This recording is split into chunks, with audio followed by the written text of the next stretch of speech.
how narrow-minded those car manufacturers are. I mean, after I handed them over thousands of dollars, you know what they had the nerve to do? They had the nerve to give me a little black book, really kind of like a Bible. And it's filled with all kind of instructions, do's and don'ts about how I was to operate my car, the one I bought. Let's listen to this. See if this doesn't make you as mad as it made me. Chapter 1, page 7. The most important thing you can do to prevent a crash is to avoid distractions and pay attention to the road. Wait until it is safe to operate your mobile communications equipment. They're trying to control my speech, when I can talk and when I can't talk. What if I get the urge to call Amy? They're trying to tell me I can't do that while I'm driving. That doesn't get you. Listen to this here on page 15. Never, highlight, never remove the coolant reservoir cap while the engine is running hot. They don't explain why not to do it.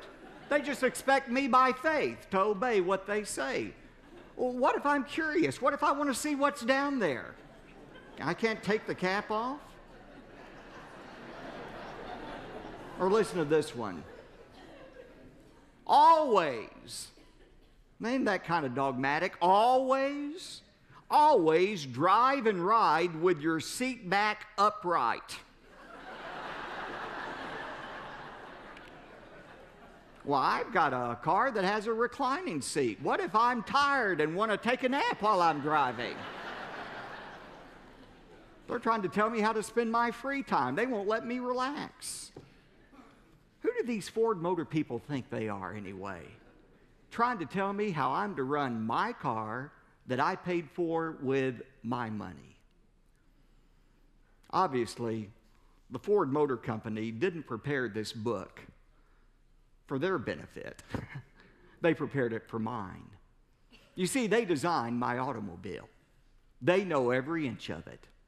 They know how best it operates and under what conditions it operates most efficiently.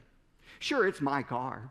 I can run it however I want to, but if I disregard their instructions, I do so at my own peril.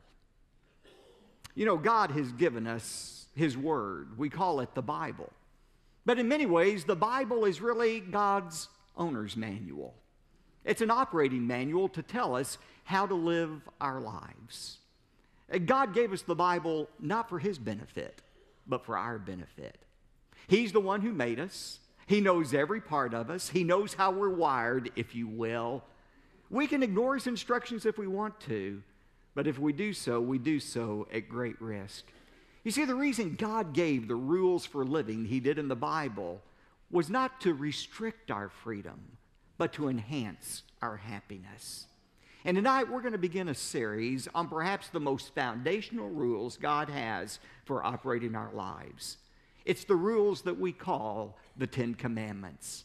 And far from what most people think, the Ten Commandments were not given to restrict us, but to liberate us so that we can experience life as God meant us to experience.